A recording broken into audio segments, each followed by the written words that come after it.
Resonance team for inviting me. So today I will cover the incident in natural gas pipelines and learnings from them. So this will be the outline of the presentation, the natural gas pipelines in India, accidents in oil and gas pipelines and learnings captured.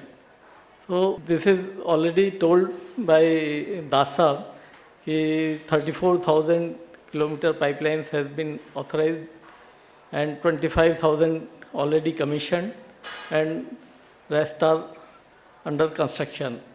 Apart from this, around 5.2 lakh inch kilometer steel and MDP pipeline has been laid by CGD. So we are having huge network of natural gas pipeline, transmission and distribution network. So regarding accidents, when I searched on internet, there is no data available for Indian accidents, neither on PNGRB website or OISD, nowhere it is available.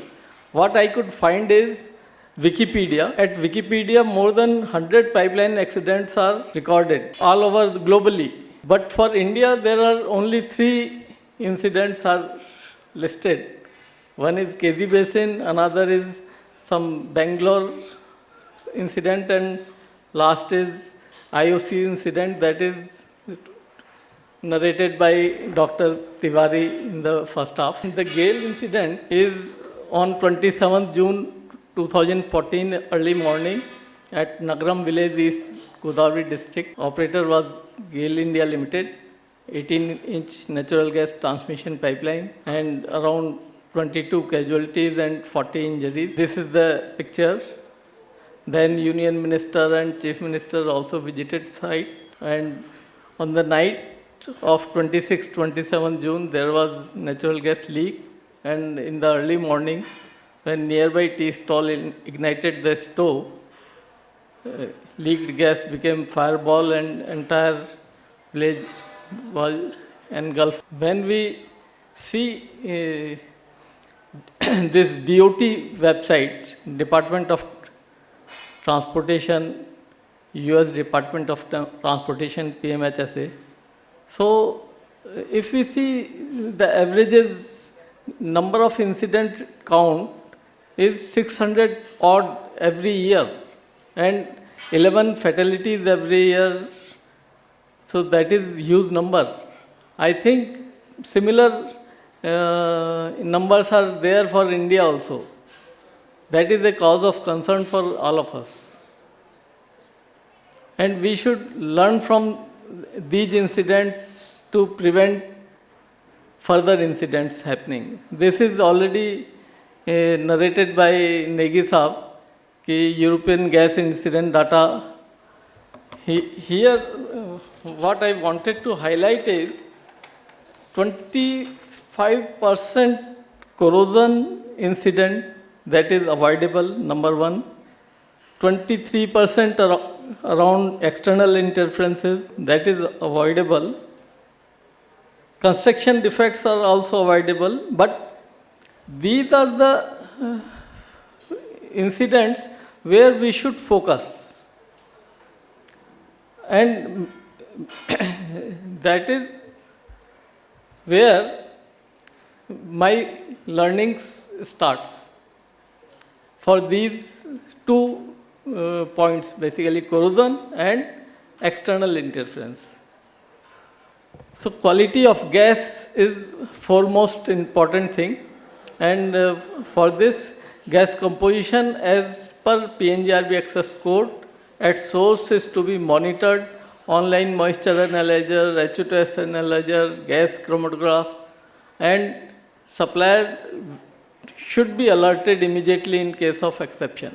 And finally, we should stop the gas to take. Next is cleaning pigging. Periodic cleaning pigging and debris analysis of the pipeline is very essential.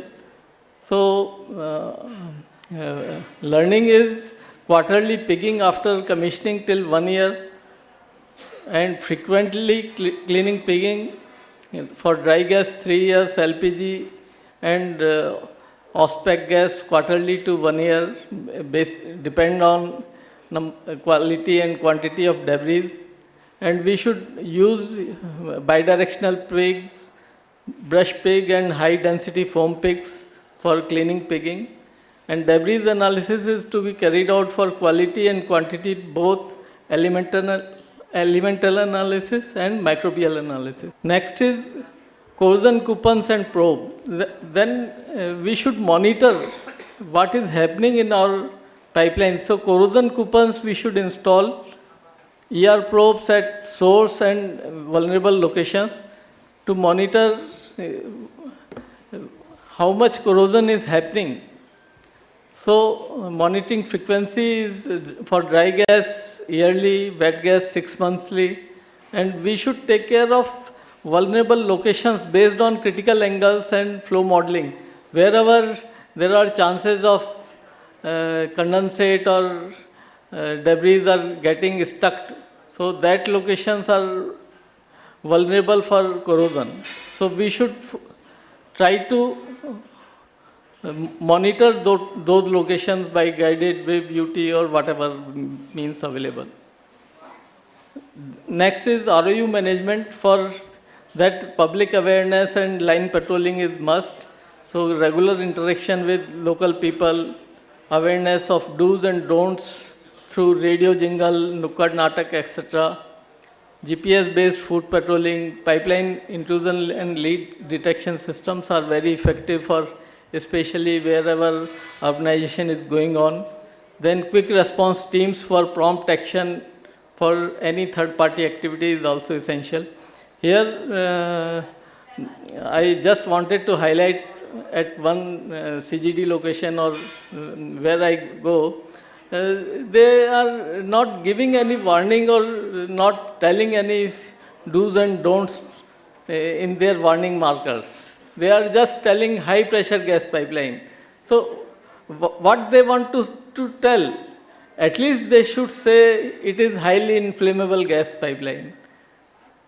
Or do not, no naked flame, whatever. There is no warning. Then master control room function, that is SCADA monitoring, communication for prompt response, and remote operation of SVs. Here, one thing especially I wanted to mention is availability of OFC and standby communication system. Say, just like KG Basin case, where OFC laid with the pipeline got ruptured, so there was no communication. So standby communication system is also essential. And lastly, auto closure of sectionalizing valves in case of abnormal pressure drop. That is also just one more. Then this is the integrity management system. So I prefer risk-based prescriptive integrity management. We should carry out risk analysis of the pipeline and carry out risk assessment accordingly. Thank you, sir. Thank you.